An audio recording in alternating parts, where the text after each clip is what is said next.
Somos paisaje interno. Somos paisaje interno. Somos paisaje interno. En constante proceso de transformación. Lo social nos condiciona. La emoción nos mueve. Y nuestra percepción crea la realidad.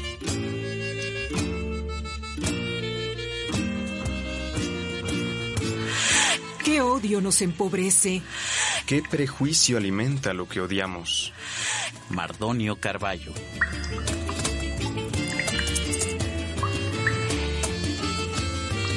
Dejemos de ser espectadores. Tomemos responsabilidad. Paisaje interno. Paisaje interno.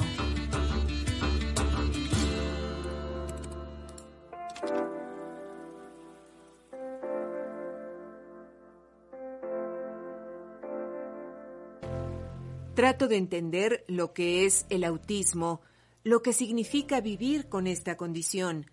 En el proceso de investigación me encuentro con el testimonio de la joven Kawi Ferreira, que con 20 años de edad aspira a ser actriz y quien fue invitada a dar una charla TED para hablar de su experiencia.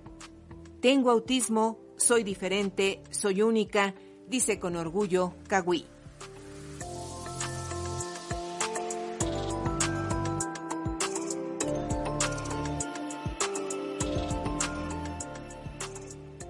Te oigo mejor cuando no te estoy mirando. El contacto visual es incómodo. La gente nunca entenderá la batalla a la que me enfrento para poder hacer esto. Testimonio de Wendy Lawson, 1998.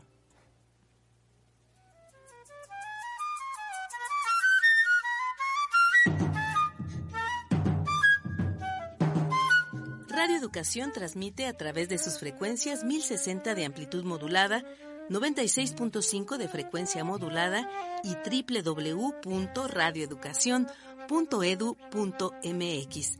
Nuestros números de contacto: vía telefónica 55 41 55 1060. Vía WhatsApp 55 12 33 29 15. Paisaje interno para el mundo.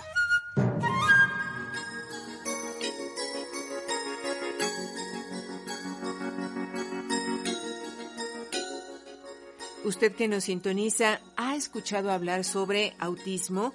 Le invitamos a ser parte de esta emisión en vivo de Somos Paisaje Interno, en la cual la música juega un papel esencial. Las canciones nos persiguen, van lado a lado contando nuestra historia.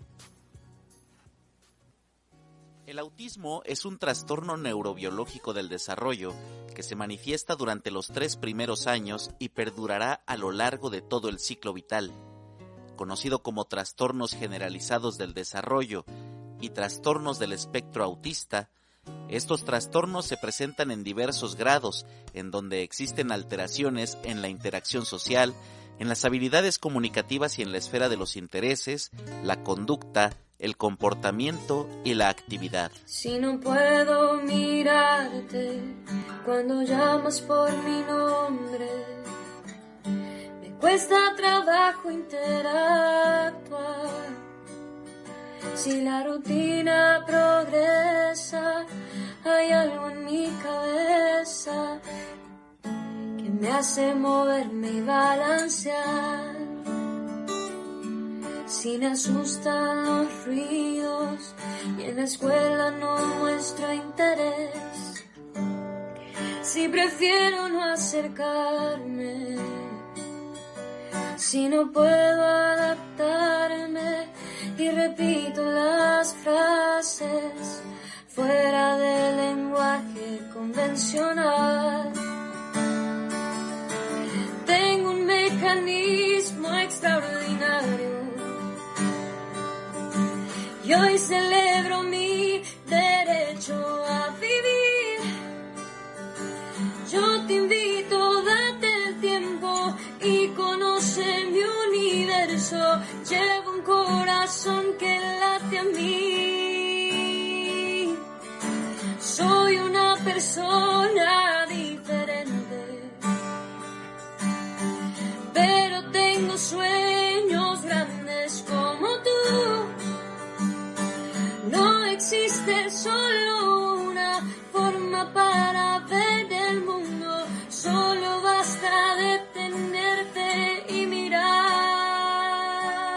tema, Canción del Autismo, interpreta René, México 2020.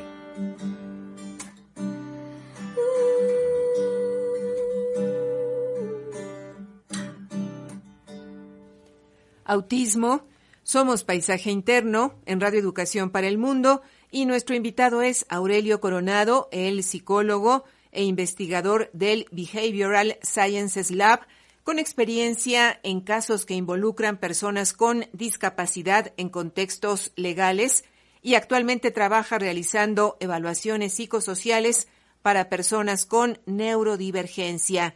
Él está diagnosticado como autista grado 1, antes conocido como Asperger. Aurelio, qué gusto saludarte de nueva cuenta. ¿Cómo estás? Bienvenido.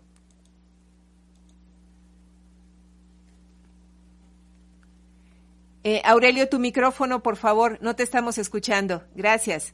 Discúlpame, te decía que estaba muy contento de estar por acá, de encontrarnos de nuevo y de hablar de este tema.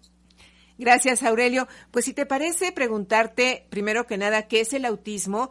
Y también si debemos hablar de autismo, digamos así, en singular, o más bien referirnos a los trastornos del espectro autista o TEA por sus siglas. Ya, fíjate que ha habido, yo creo que hablando de autismo, lo que se ha discutido en los últimos 8 o 5 años es muchísimo más de lo que se ha hablado y lo que se ha descubierto en los últimos 40. De verdad, ha sido unos cambios importantísimos.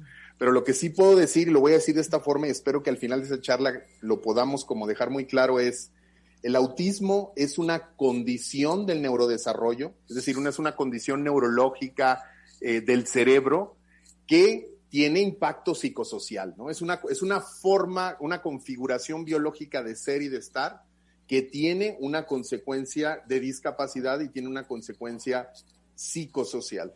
¿Y cuál es el término? Bueno, pues es que se discute, incluso entre los autistas dicen, bueno, ¿soy autista o tengo autismo, no?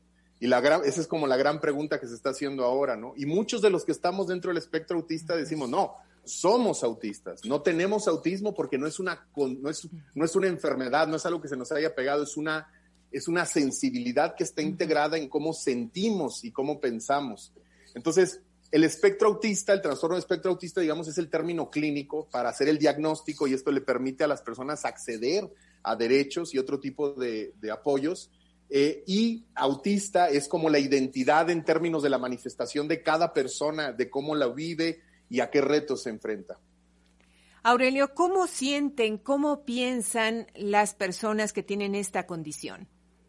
Mira, una de las grandes autoras expertas en el tema, Greta Thunberg, habló de cómo el autismo, dice, tiene mucho que ver con una forma de sensibilidad sobre cómo se organiza la información, sobre cómo se clasifica en la mente y particularmente tiene mucho que ver con una especie de pensamiento visual.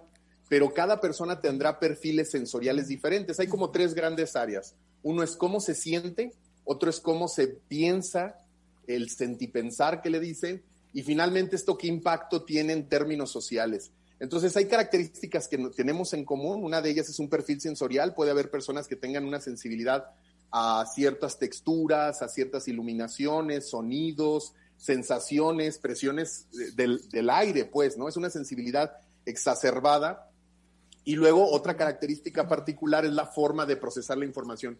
Si lo pudiera explicar de la manera más sencilla, es que cuesta trabajo filtrar las sensaciones y la información y a lo largo del desarrollo uno va aprendiendo a irse ajustando, a irse acomodando. Entonces las personas serán muy diversas porque el autismo, aunque es como decimos, es una condición, es una identidad, pues hay otras condiciones asociadas a esto, como puede ser, por ejemplo, el déficit de atención o problemas en la comunicación verbal o otros tantos. Entonces, cada persona lo siente diferente, pero lo que tenemos en común es eso. Las hiperfijaciones, la forma de procesar la información, la forma de interpretar, y esto es lo más importante, y qué bonita la canción que pusieron al principio, la forma de interpretar las interacciones sociales es el gran problema.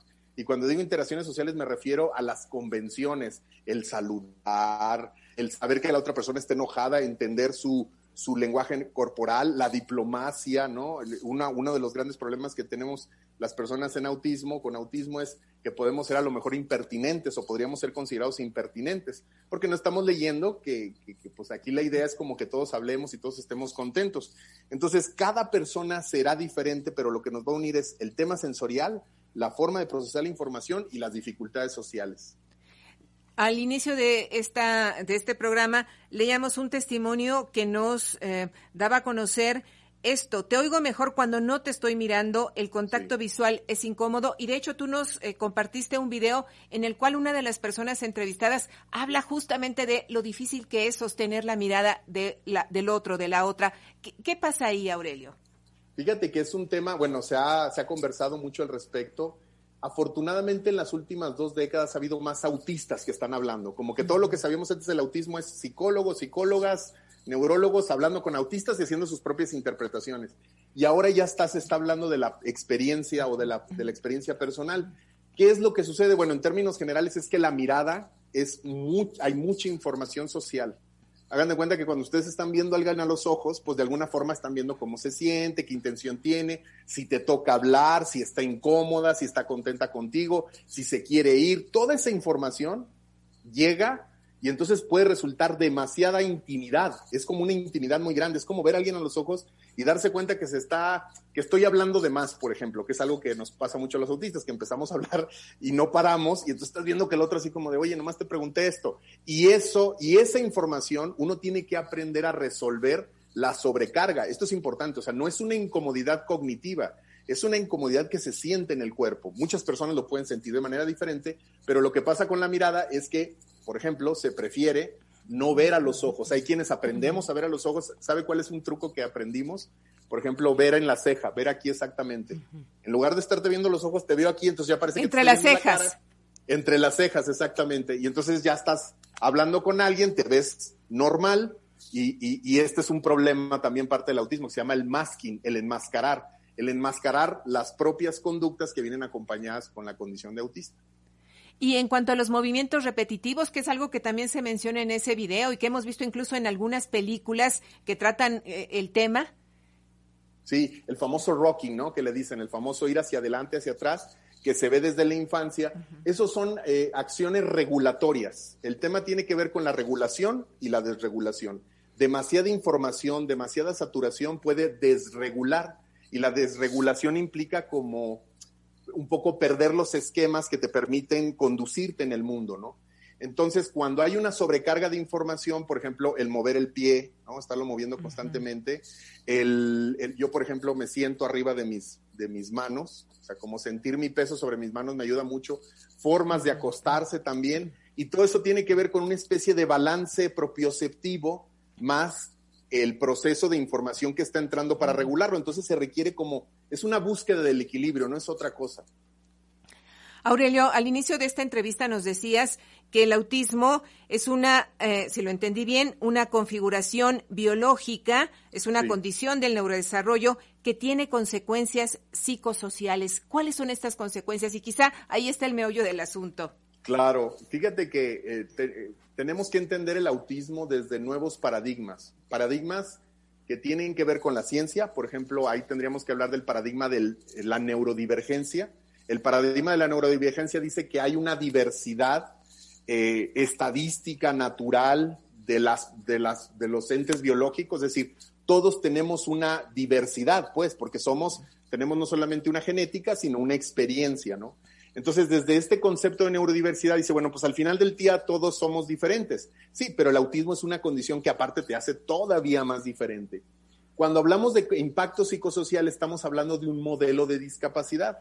México ha firmado convenciones internacionales relacionadas con la discapacidad y ha dicho que la discapacidad se debe entender como las limitaciones sociales sobre la diversidad funcional que pudieran tener personas. En concreto, mucho del Aurelio, ¿me escuchas? Estás pasmado, no te podemos escuchar en este momento. No sé si ayudaría el que quitaras el video y solamente nos quedáramos con el audio. Aurelio, ¿nos estás escuchando o ya perdimos esta comunicación? Ahí ya estás de nueva cuenta. Nos hablabas sobre las convenciones firmadas por México en torno a estos temas, a la diversidad. Discúlpame, sí, la convención es lo que hacen es que dicen, la discapacidad no es una condición de la persona, sino son las condiciones de la persona más los límites que le pone la sociedad. Uh-huh. Es decir, si podemos quitar esas barreras, si podemos educar a la población, es lo que dice la Organización Mundial de la Salud, entonces la discapacidad no es tan discapacidad. Pensemos, por ejemplo, qué diferencia hace en la vida de una persona que usa silla de ruedas, que existan, por ejemplo, plataformas, que existan rampas, o las personas que tienen problemas de audición, pues que exista lenguaje a señas o que exista señalización. Lo mismo con el autismo. Tiene que ver, y sobre todo tiene que ver con una forma de ser normal, ¿no? De una forma de presentarse. Algo que es muy característico de las personas con autismo y habría que distinguir. O sea, hay toda una gama de las personas que llamamos con autismo. Habrá autistas que yo pienso de mala manera se les llama no verbales, es decir, que no se pueden comunicar verbalmente. Digo de mala manera porque aunque puede haber personas autismos con ciertas discapacidades intelectuales que les permita comprender el lenguaje, no es la esencia de la condición. Lo que sí puede pasar es que hay una dificultad para hablar, por ejemplo, para expresarse oralmente, pero eso no quiere decir que no se entienda. Lo que hace falta, por ejemplo, para enseñar un ejemplo de este caso, es tecnologías que le permitan comunicarse. Por ejemplo, existen software, plataformas o incluso así de letreo como tal. Y cuando se ha hecho esto, se han dado cuenta que sí son capaces de comunicarse, pero que la condición genera un estigma, un prejuicio, y dices, bueno, esta persona pues ni le movemos porque no nos entiende, ¿no? Por supuesto, Aurelio. A ver, entonces, si te entendemos bien, si te entendí bien, aquí hay un problema en el cual la sociedad todavía no entiende, no entendemos, no asimilamos esta condición de lo que es el autismo y cómo asumirnos, cómo propiamente pararnos frente a ella para integrar a quienes viven con autismo. ¿Es correcto?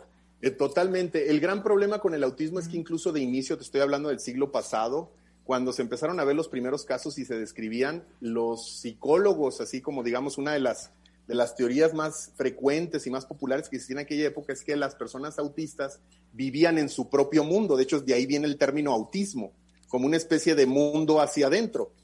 Y ya después se dieron cuenta que no es que el mundo esté hacia adentro, sino que estas son conductas regulatorias porque no es que uno no sienta, sino que se siente demasiado. Es decir, que cuesta trabajo filtrar. Entonces, esta cerrazón que pudiera tener, que pudiera relacionarse con el autismo, tiene que ver con eso. Por eso muchas descripciones psicológicas que se hicieron en el siglo pasado dicen que esto era un producto de que las madres no abrazaron suficientemente a los niños, por ejemplo, ¿no?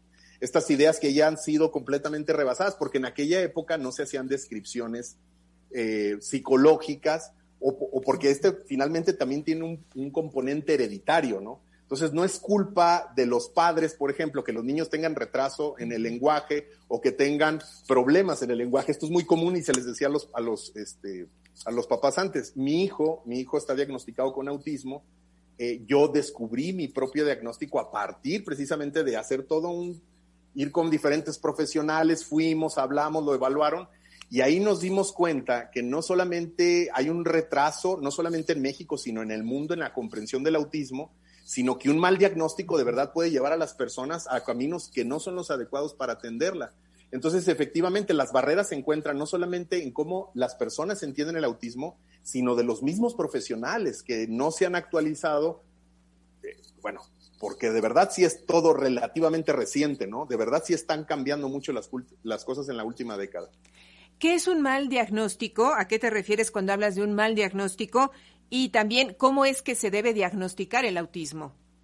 El autismo, muy buena pregunta. El autismo se tiene que diagnosticar tomando en cuenta la percepción de la persona, si nos podemos comunicar con ella. O sea, la experiencia íntima de ser autista ya es suficiente para diagnosticar a alguien, si la puede comunicar. O sea, esto es bien importante. No podemos decirle a alguien, no eres autista, ¿no?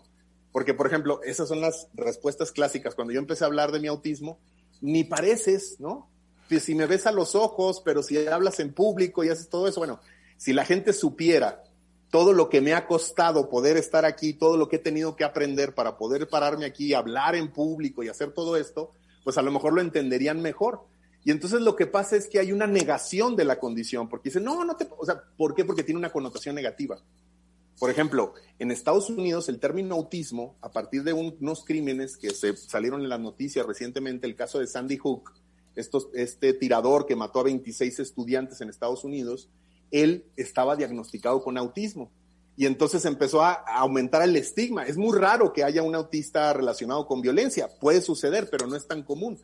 Y en Estados Unidos, por ejemplo, hay palabras que son insultantes, ¿no? El famoso retraso, por ejemplo, ¿no? Y ahora lo cambiaron por ser políticamente correctos y ahora se les dice autistas a las personas para referirse a que no están entendiendo, que no están comprendiendo. Entonces, ¿cómo se debe diagnosticar? Bueno, primero, confiar en las personas en términos de su descripción íntima. Segundo, tienes que ver diferentes áreas sociales. Yo ahorita estoy creando un protocolo y estoy evaluando personas adultas porque la mayoría de las personas de mi edad pues no tuvieron acceso a un diagnóstico de autismo. La mayoría de ellas lo están descubriendo porque nuestros hijos empiezan a presentarlo y ahora ya existen los profesionales y entonces ahí nos damos cuenta que nosotros hemos vivido toda una vida con ciertas rarezas. Entonces es muy importante que en la historia quien hace el diagnóstico tome en cuenta esto. También existen ya baterías de pruebas como la de Baron Cohen, que han estado estandarizadas y que también son de aplicación individual, es decir, yo mismo me lo puedo aplicar y yo mismo lo puedo ver. Pero lo mejor para hacer un correcto diagnóstico, que es lo que nosotros estamos haciendo, le llamamos evaluaciones psicosociales. Es decir, que no solamente se hable de las limitaciones que implica el autismo, sino también de las capacidades que muchas personas desarrollan a partir de esta condición y las necesidades y apoyos psicosociales que existen. No se trata de decirle a la persona, pues tienes autismo, ahí te le echas, ¿no? Sino se trata de decirle, mira, tu autismo se configura de esta forma, tiene estas implicaciones en tus relaciones, por ejemplo, sociales, que son muy importantes, las relaciones interpersonales, y también la importancia de tener entornos que sean amigables con tu propio autismo, con términos de la luz, con audífonos, por ejemplo, con tela específica. Hay tela que puede resultar muy molesta. Entonces, cada persona tiene que ser diagnosticada con autismo a partir de su propio testimonio, pero se tienen que hacer las especificaciones sobre sus apoyos y necesidades específicas. ¿A dónde tenemos que acudir para un diagnóstico de autismo? ¿Quién es el especialista indicado para esto? La mejor pregunta de la vida. Te voy a decir la verdad. Hay muy pocos especialistas que trabajen con autismo adulto. Lo que sí puedes encontrar son muchas asociaciones que trabajan con niños y niñas o en la etapa adolescente sobre autistas. Le llaman incluso en Australia, le llaman la generación perdida. Es decir, personas de mi edad que no tuvieron acceso al diagnóstico porque te cambia la vida el diagnóstico. ¿Con quién tendrían que acudir? Bueno, pues pueden acudir, por ejemplo, nosotros tenemos una organización que hacemos este tipo de evaluaciones, pero yo lo que te diría es, ve con un neurólogo, una neuróloga, pero también acompáñate de una psicóloga o psicólogo para que vea las condiciones ya específicas. Pero lo que sí advierto, y me interesa mucho hablar de esto, es que hay que buscar la información adecuada, porque estamos en un momento en donde la información antigua todavía existe y tenemos que hacer un paso a todas estas nuevas perspectivas de neurodivergencia, de discapacidad psicosocial, etcétera, etcétera. ¿Hay algunos sitios en la internet o específicamente algún sitio físico que nos pudieras recomendar para tener mayor información, esta información adecuada, digamos, para entender? Sí. Mira, si quieren, pueden hacerse un test en línea muy fácil. Pongan en Google autismo adultos coeficiente o coeficiente y les va a aparecer el test de coeficiente de autismo, que es un ítem que son 40 y tantas preguntas que tú puedes contestar y ahí te va a dar más o menos una idea. Lo que te va a decir es, si te puedes hacer un test sobre autismo, muy probablemente seas autista, pues. Porque como les dice, esta vivencia no se confunde con otras cosas. Puede pasar, pero no se confunde. Entonces ya desde que haces el test, luego ya tienes el resultado y yo lo que te recomiendo es que busques información al respecto. Autism Pride o Orgullo Autista también lo puedes poner y es una página, eso sí, lamentablemente en inglés. Estamos trabajando para poderla poner en español y ahí sí viene mucha información. La mayoría de la información lamentablemente es en inglés. Aurelio, me parece que otra vez te estás congelando. Sí, dejamos de escucharte. Vamos a esperar un momento. Ojalá te puedas reconectar y si no, pedirte lo que hace un momento solicitamos. Si quitamos el video, a lo mejor solo con audio podemos funcionar mejor y seguir adelante con esta entrevista. Aurelio. Ya estás ahí de nuevo. Muchas gracias, Aurelio Coronado.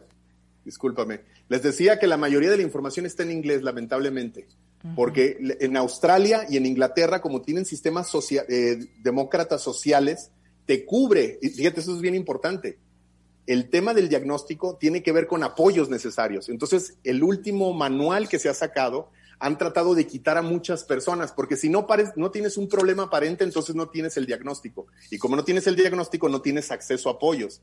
Entonces, la mayoría de la información lamentablemente está en inglés. Ahora en Latinoamérica ha surgido una nueva generación de expertos y expertas que están hablando, pero la mayoría te lo vas a encontrar en Australia y en Inglaterra.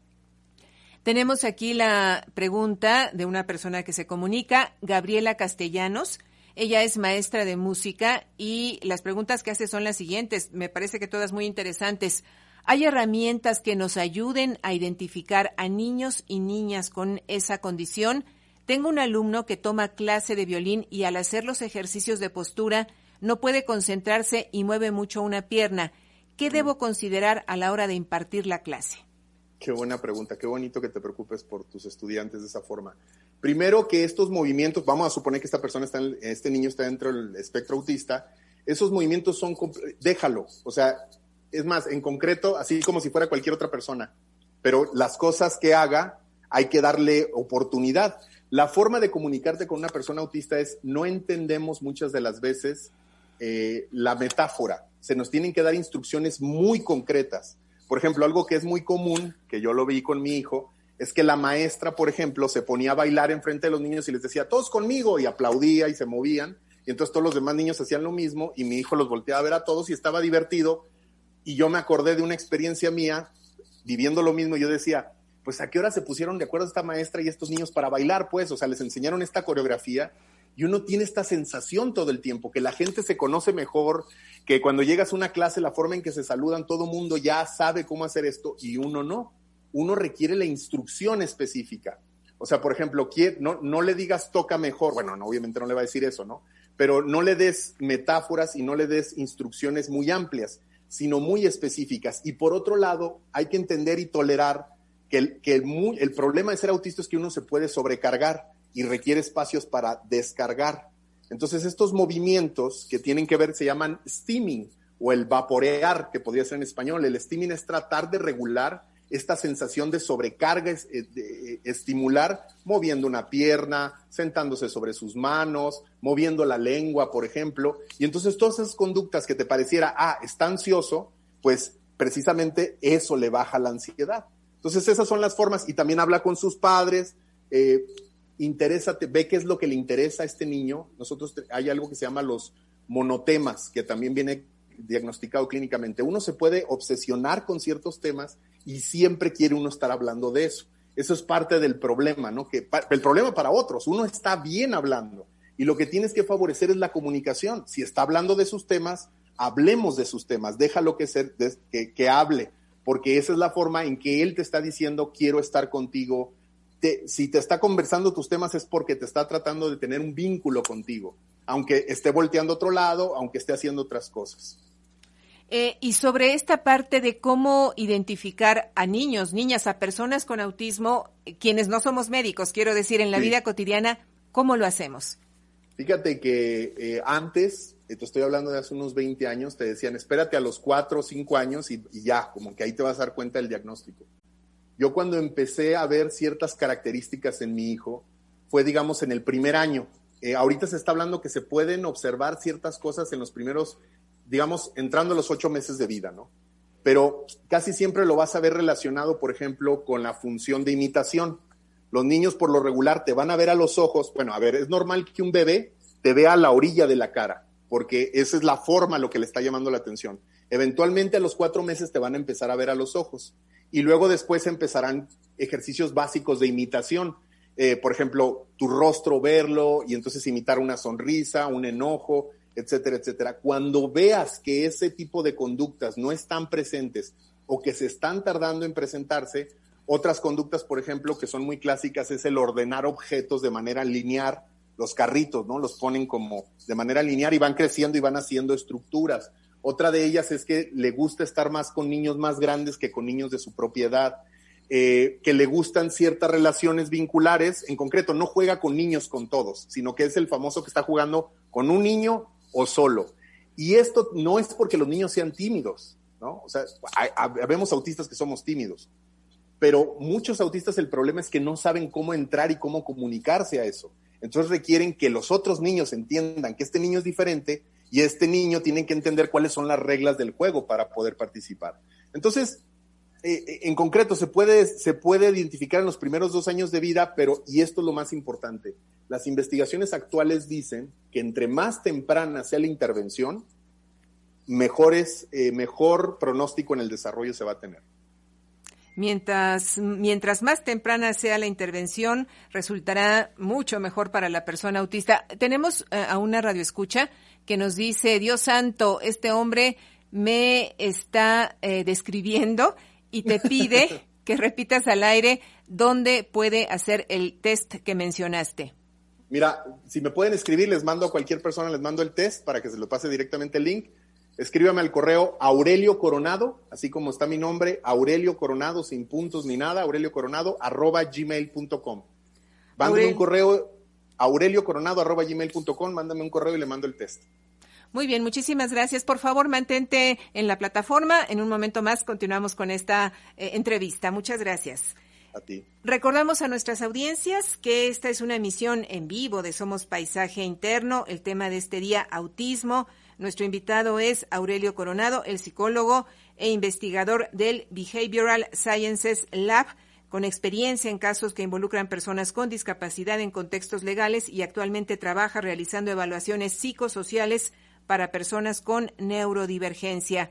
Él está diagnosticado como autista grado 1 y también comentamos a nuestras audiencias que si quieren comunicarse con el equipo de esta serie, envíen un mensaje a nuestras redes sociales. Estamos como Somos Paisaje Interno, como Radio Educación, o nos pueden escribir al 55 12 33 29 15.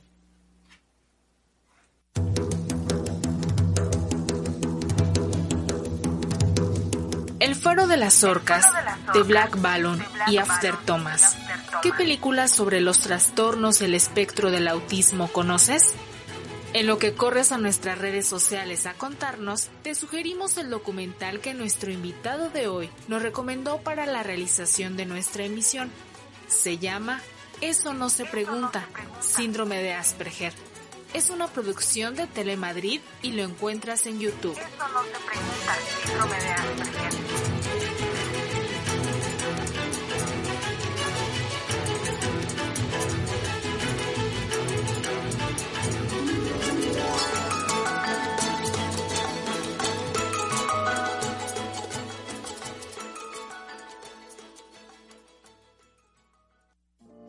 Mi nombre es Clara Davito, soy la mamá de Dante, un chico de casi 13 años con autismo.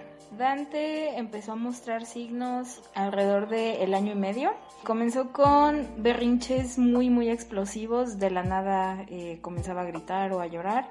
Comenzó con llanto por las noches, también un llanto muy explosivo. Conductas evasivas. Él era un niño muy social, muy alegre, muy sonriente, y de pronto ya nos evadía la cara, ya no quería jugar con nosotros, ya buscaba estar él solito en lugares oscuros. De pronto empezó a buscar cosas para apilar, normalmente tazones de la cocina. Todo era apilar, alinear, era un comportamiento muy repetitivo. Alimentos que antes le gustaban mucho, de pronto ya no los quería, los escupía. Los pediatras consultamos y nos dijeron que era normal, que podía ser porque era el hijo único, estaba muy consentido. Nos dejamos al principio guiar un poco por esas opiniones, pero llegamos a un punto en el que nos pareció ya muy extraño y perseguimos una evaluación, un diagnóstico. Ese proceso dura pues varios años y finalmente tuvimos el diagnóstico cuando él tenía alrededor de 5 y medio, 6 años. Fue un proceso muy largo, muy complicado, muy desgastante. Incluso el mismo sector salud, pues no hay una conciencia ni siquiera entre los especialistas, que son quienes los evalúan.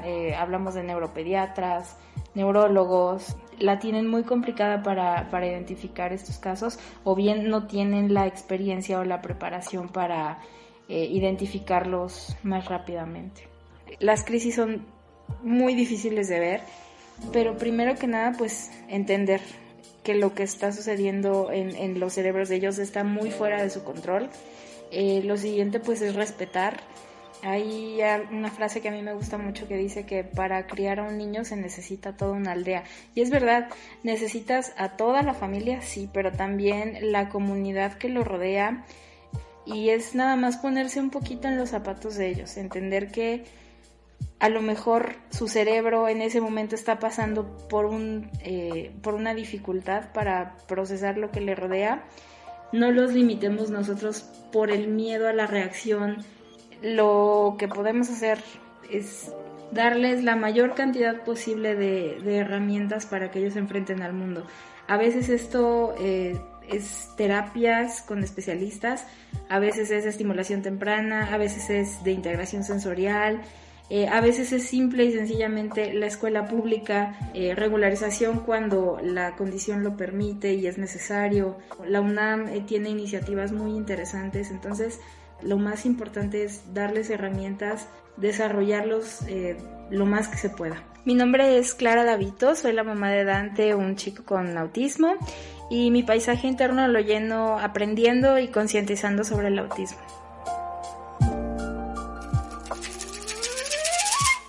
Tu participación enriquece nuestra experiencia. Nuestros medios de contacto son el 55 41 55 10 60 o 55 12 33 29 15. A través de nuestras redes sociales estamos en Paisaje Interno y en Radio Educación.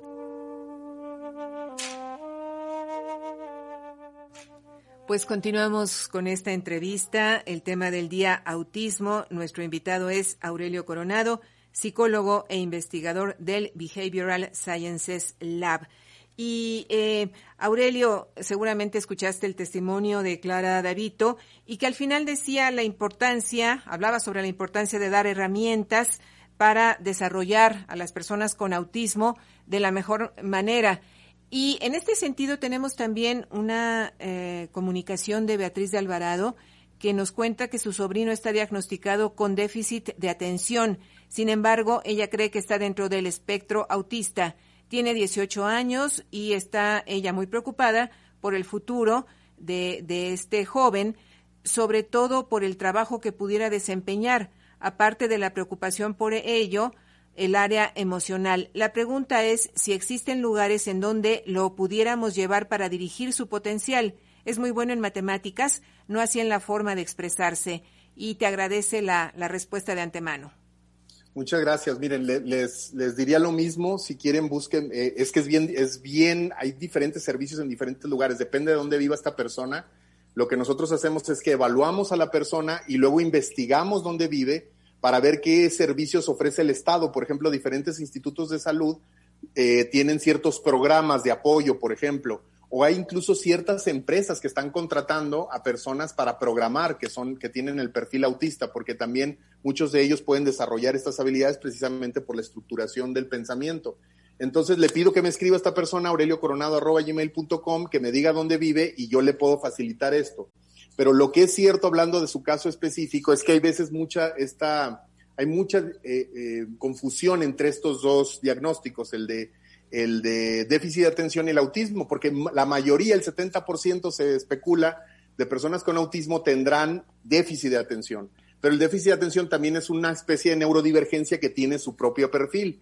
La diferencia fundamental es la cuestión social, ¿no? Esta saturación, esta regulación.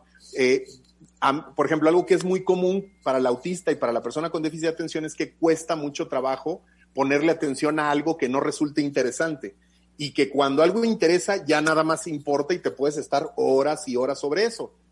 Yo lo que invitaría a la gente es, y he trabajado con padres de personas autistas hablando al respecto, hay que empezar a pensar más allá del capacitismo. No hay que preguntarnos nada más si esta persona, y es normal su pregunta, si va a poder trabajar, si va a poder ser útil. Lo primero que debemos de trabajar es si esta persona es feliz y puede estar bien. El problema del capacitismo es eso, que tenemos una expectativa de funcionalidad y los psicólogos hemos hecho también nuestra parte de estar utilizando la palabra funcional todo el tiempo, y las personas no se pueden clasificar por si son funcionales o no, productivas o no.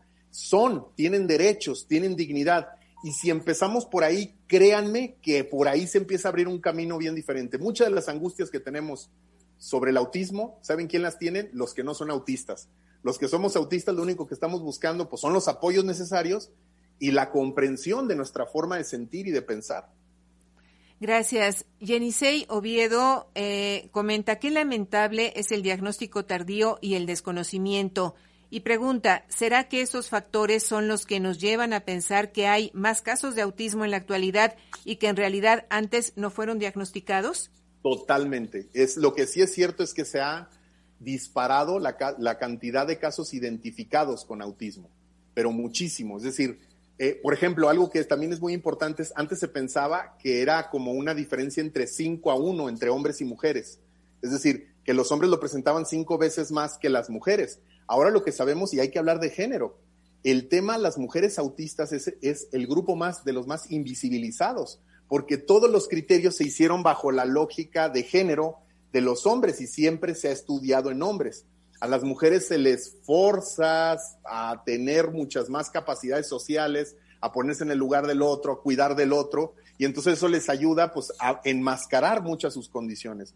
Últimos estudios que salió apenas hace 2 meses nos dicen en un metaanálisis que es muy probable que haya la misma cantidad de hombres autistas que de mujeres autistas, pero que necesitamos comprender las diferencias que tienen las mujeres. Entonces, como lo dice la radioescucha, así es tal cual. No es que haya más personas autistas, sino que ahora se están detectando. Por ejemplo, mi perfil de autista antes se le llamaba perfil de Asperger y se pensaba que era una condición completamente diferente a la del autismo. Ahora sabemos que son parte de un espectro.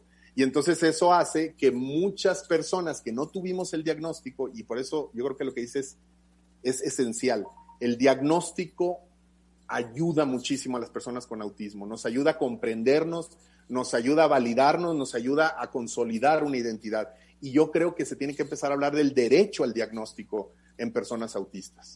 Un buen diagnóstico, un diagnóstico temprano, y una vez que tenemos esto, ¿qué sigue, Aurelio? Quiero decir, ¿cómo podemos ejercer o cómo pueden las personas en esta condición ejercer sus derechos? ¿Con qué recursos cuentan en nuestra sociedad? Fíjate que es un proceso. Primero el diagnóstico, cuando estamos hablando de adultos, tiene que venir un proceso de adaptación. No es fácil, no todo el mundo reacciona al diagnóstico de la mejor manera, pero no conozco ningún caso en donde el diagnóstico le haya hecho peor la vida a las personas. Pero si es un proceso de identidad, imagínate decir, a ver, entonces quiere decir, algo que es muy común en los autistas es empezar a contestar estos cuestionarios o tener estas entrevistas y empezar a leer cosas que parecen secretos, ¿no? Por ejemplo, esto de sentarme arriba de mis manos es una cosa que yo pensé, o sea, no sabía por qué la hacía y ahora lo sé. Entonces, mucho te empieza a hacer sentidos. ¿Qué es lo que sucede? Primero, un proceso de identidad donde se tiene que acompañar a la persona, legitimarle su sensación, porque algo que podemos hacer los demás es empezar a decir, no se te nota, no, pero si tú eres normal. Bueno, todos somos un poco autistas, ¿no? Así como tratar de negarle el diagnóstico. Mira, a mí me pasó, una colega cuando les dije en un foro con unos compañeros profesionales, me marca por teléfono, me dice, no, yo no creo que tú tengas autismo. Yo creo que tú tienes como otra cosa, ¿no? Y yo así de, ¿cómo es posible que una profesional haga eso? Entonces hay que cuidar nuestras reacciones ante ese tipo de cosas. El proceso, nuestras reacciones, educarnos, leer al respecto. ¿Y qué es lo que sigue? Empezar a adaptarnos, mejorar nuestra forma de comunicarnos con ellos o de nosotros comunicarnos con los demás. Eso ayuda muchísimo. Uno de los grandes problemas que se pueden tener es que la vida social hace que las personas se tomen personal las observaciones. Y personas con autismo a veces somos, ¿cómo decirlo?, impertinentes en ese sentido. Somos los que levantamos la mano, oiga, ¿esta junta para qué fue, no? Y parece que uno está tratando como de sentirse superior, pero en realidad lo único que está haciendo uno es reaccionar a lo que es evidente. Entonces, cuando entendemos la identidad autista, te permite no tomar personal cosas que estás haciendo, comunicarte mejor y también te ayuda a aprender mucho más acerca de las diferencias. Aprender a comunicarte con una persona que tiene neurodivergencia es algo que incluso nos ayuda a nosotros para mejorar, porque nos permite entrar a otros mundos, a otras posibilidades, finalmente a otra cultura y otra forma de ser y de estar. Si te parece explorar un poco más este tema, ¿cómo aprendemos a comunicarnos con una persona que tiene neurodivergencia? Uh-huh. Primero, entender, por ejemplo, claves verbales, ¿no? Si no te estoy viendo a los ojos, no quiere decir que no estoy poniendo atención. También puede ser que esté haciendo otra cosa y te estoy escuchando. Si yo te digo, sí, dime, y parece que estoy, por ejemplo, a veces me pongo a scrollear TikTok o lo que sea mientras estoy hablando con las personas, pero es para calmar la estimulación que yo estoy teniendo. Si no me lo tomas a mal y te lo explico, eso ayuda mucho. La mirada, ¿no? Darle oportunidad de que no se vea, de que no se esté viendo, que no te estén viendo los ojos. Las reuniones sociales, oiga, ¿no sabe usted las reuniones sociales lo complejo para muchos de nosotros que es estar en un lugar donde hay, imagínense, tantos ojos, tantas claves sociales, tantas personas con tanta diversidad? Es muy saturante. El sonido, la luz, ir a bares, eso puede resultar muy complejo. Entonces, entender eso creo que es muy importante para empezar, entender esta distancia y esta diferencia, no tratar de traer al autista a tu mundo. De bueno, pues es que hay que aprender, es que en el mundo es así. Fíjense, y aquí quiero meter un tema que creo que es relevante. Una de las grandes discusiones que tiene la comunidad autista ahorita es en contra de ciertos tipos de terapia que se han utilizado durante décadas, que básicamente, estoy hablando de la versión más extrema, obviamente, se llaman terapias conductuales, que a lo que se les enseñaba a los niños era a ver más a los ojos, a no mover tanto el pie, a hablar o a no interrumpir a los demás cuando están hablando. Es decir, los entrenan para parecer normales. Aunque nos entrenen para parecer normales, no vamos a ser así. Lo que estamos haciendo es forzarnos. El estrés, de lo que decía yo hace rato, lo que nos están enseñando los psicólogos es a enmascarar nuestra forma de ser, en lugar de ayudar al otro a tolerar nuestra forma de ser. La forma de los neurotípicos a mí me puede resultar intolerante. A veces, yo cuando estoy con amigos que están hablando de cosas que no me parecen relevantes o que están redundantes, yo me desespero, pero pues bueno, les sigo la corriente, ¿no? También síganos la corriente un poco. Entonces, hay como un proceso de educación de ambas partes. Y luego ya después algo que es muy importante, por ejemplo, son los perfiles sensoriales. Para estas cuestiones, por ejemplo, pueden encontrar ya diferentes productos en línea, como pueden ser unos audífonos que son muy útiles. Yo mismo los estoy utilizando y te ayudan mucho como a aislar ciertos sonidos y te ayudan a concentrarse y a estar más cómodo en un lugar. De esos audífonos que aíslan el sonido. Pero también puede haber, por ejemplo, softwares, que eso sí ya son un poco más caros, que ayudan a comunicarse en niños que tienen dificultades en el habla. Y a los padres se les puede educar para que se comuniquen al niño a través de ese software. De manera general, las personas, llamo yo neurotípicas, a las que no son neurodivergentes, tienen que aprender que hay otra forma de estar, y el neurodivergente tiene que aprender cuáles son las intenciones de la persona a partir de la normatividad social. Por ejemplo, que cuando alguien te invita a comer, no necesitas darle tu opinión acerca de la comida, pues, si estuvo buena, estaba mala, porque a veces yo tengo un compañero que también es autista como yo y hace los comentarios más impertinentes, y cuando él descubrió que era autista y le expliqué por qué la gente le invitaba a comer, que no tenían que ver con saber cuál era su opinión acerca de su cocina, sino por compartirles algo, él empezó a cambiar mucho su actitud.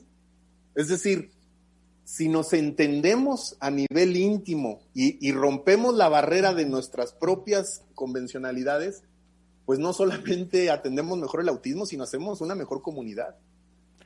Juan Ernesto Guerrero Mancera agradece el programa. Jesús González Castañeda comenta, desgraciadamente, dependiendo del nivel social, se confunde el espectro autista incluso con la discapacidad intelectual. ¿Cierto, Aurelio? Cierto. Híjole, este es uno de los problemas bien severos. Yo he tenido casos de personas que acaban en centros que de por sí no ayudan a nadie, centros psiquiátricos que no están ayudando a nadie, pero mucho menos una persona autista. Entonces, personas con problemas psicomotores, motores, suelen ser confundidos con personas con discapacidad intelectual, que de entrada, habría que decirlo, la discapacidad intelectual no es para que marginemos a nadie, pero como hay un gran estigma en contra de personas con discapacidad intelectual, a las personas autistas se les mete ahí y entonces eso va atorando su desarrollo. Y sobre todo, lo dice perfectamente el radioescucha, es un tema de pobreza, es un tema de marginación, es un tema de falta de actualización de nuestras instituciones de salud. Por ejemplo, los famosos mal llamados anexos, estos centros de atención a farmacodependientes, hay personas con autismo que acaban ahí. Es más, les doy una anécdota que es impresionante. uno de los autores, o tal vez el autor más relevante a la actualidad en el tema de autismo, se llama Tony Attwood, y su hijo, a los 30 años, descubrió que tenía autismo. Es decir, él diagnostica a otras personas y no se dio cuenta de su hijo, y su hijo acabó con un problema de adicciones y se dieron cuenta que el problema de adicciones era relacionado con el autismo. Entonces, yo le decía a la persona que me diagnosticó, yo le decía, bueno, es que lo que pasa es que tienes que entender que yo desarrollé estas habilidades no porque yo las necesitaba, porque yo no tenía acceso ni a un diagnóstico, ni a la comprensión de los demás. Entonces uno se forza para adaptarse a la sociedad. Entre más marginal vives, más te tienes que forzar. Las personas que tienen el privilegio de tener acceso a esto son muy pocos, y esto debería ser un derecho. Sin duda, Aurelio Coronado. Santiago te pregunta, ¿cómo diferenciar autismo con ser introvertido o introvertida? Muy buena, también excelente pregunta, porque es diferente. La introversión puede ser el resultado del autismo. Por ejemplo, la introversión puede ser el resultado de lo que te satura. Por ejemplo, te satura demasiado, entonces eres introvertido. Pero la introversión y la extroversión tiene que ver qué tanto quieres o buscas el contacto. Puede haber autistas que son extrovertidos, nada más que sus formas de ser pues no resultan exitosas, porque ese es el otro gran tema del autismo. La mayoría de nosotros tenemos problemas para tener relaciones estables, amigos por mucho tiempo, relaciones sexoafectivas que no terminen en, por ejemplo, violencia o abuso de alguna de las partes, porque hay mucha ingenuidad también por parte de estas personas. Entonces, la diferencia es que al autista le duele, ¿no? Estar saliendo. Por ejemplo, si sales un rato y regresas a tu casa y ya te quieres encerrar porque ya saliste hoy y todo el día de mañana vamos a estar encerrados, eso está más asociado a un perfil de autismo que una persona que es introvertida, que simplemente no quiere estar en ciertos lugares. No hay un desgaste físico, pues. Aurelio Coronado, estamos en los últimos minutos de esta entrevista. ¿Cuál es el mensaje que tú quisieras dejar a nuestras audiencias? Yo creo que lo que sigue es hacerse preguntas e investigar. Las personas que me están escuchando, seguramente muchas se han identificado con lo que estoy diciendo, están descubriendo a lo mejor que ellos podrían estar dentro del espectro, o están descubriendo que sus hijos o algún familiar está dentro del espectro. No se quede con la duda, hablemos, informémonos, y sobre todo pensemos que en la diversidad y en la diferencia con el otro está el desarrollo, pues. Lo que necesitamos es respetar la identidad autista, respetar la dignidad autista, pero sobre todo mejorar nuestras instituciones para la atención al respecto, porque claramente esto es uno de los temas del siglo. Aurelio, hay otra pregunta de Roberto Sierra, si existe alguna relación entre autismo y Alzheimer. Fíjate que no se ha establecido actualmente una relación entre ambas. Más bien el Alzheimer, ahorita las grandes como hipótesis están entre un virus, el prión, ¿no? un pseudovirus, y problemas de higiene dental también. No realmente no hay una relación. Y también nos están solicitando tus datos de contacto. Nuestras audiencias quieren seguir esta charla contigo una vez que terminemos el programa. Con muchísimo gusto. Escríbame al correo Aurelio Coronado, así como es mi nombre, aureliocoronado@gmail.com. Escríbame, yo le mando la información y pues espero que la información les sea útil. Pues Aurelio Coronado, si no hay nada más que agregar, quisiéramos agradecer tu presencia en Somos Paisaje Interno. Muchas gracias por la invitación. Me dio mucho gusto hablar de este tema. Pues ya sabes que siempre estás invitadísimo al programa y para nosotros también ha sido un gusto poder conversar contigo de un tema que de alguna suerte todavía es invisible para una parte de la sociedad. Lo es. Muchas gracias, Aurelio. Que tengas una excelente tarde. Hasta pronto. Gracias. Adiós.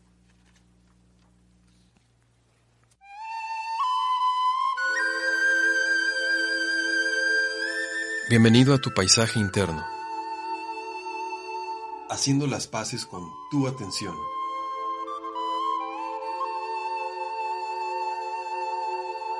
Ajá, con que la atención se ha ido o no te hace caso, ¿eh? Con que resulta difícil mantener la atención y concentrarte en algo, ¿no? Bien, tal vez lo que quieres es que la atención venga así, nada más porque tú lo quieres, lo deseas o lo necesitas. Pero ¿por qué no? invitar la atención en lugar de exigirle. Invítala como invitas a una amiga o a un amigo, incluso como invitar a una pareja a mirar un atardecer. Invítale un atardecer de esos que cambian de color minuto a minuto, desde el rojo malva hasta el azul profundo, el violeta y al espacio hermoso negro tachoneado por estrellas.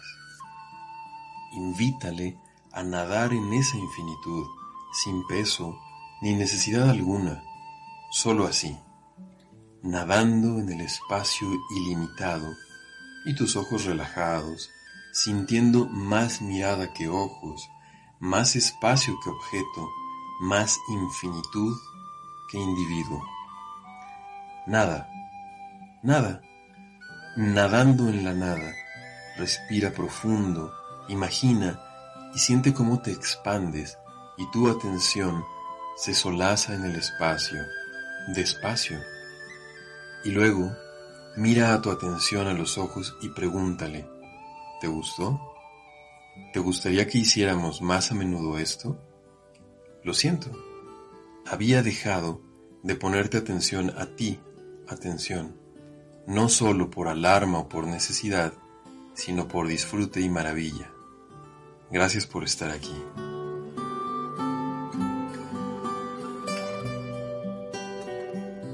Soy Bruno Díaz, psicólogo.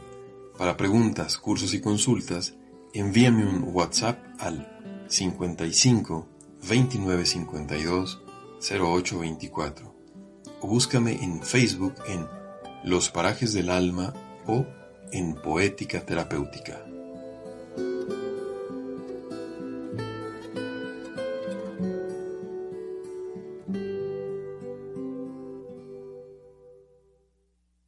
Participamos en este programa nuestros entrevistados Aurelio Coronado y Clara Davito, el psicólogo Bruno Díaz y el equipo de producción de esta serie, Marlene Reyes, Daniel García, Gina Mesa, Eliud Hernández, Edith Díaz, Gonzalo Arteaga, Roberto Hernández, Tania Nicanor, Ana Leticia Vargas y en la producción Guadalupe Sánchez López. Hasta la semana entrante y, por favor, destinemos un tiempo a cultivar nuestro paisaje interno.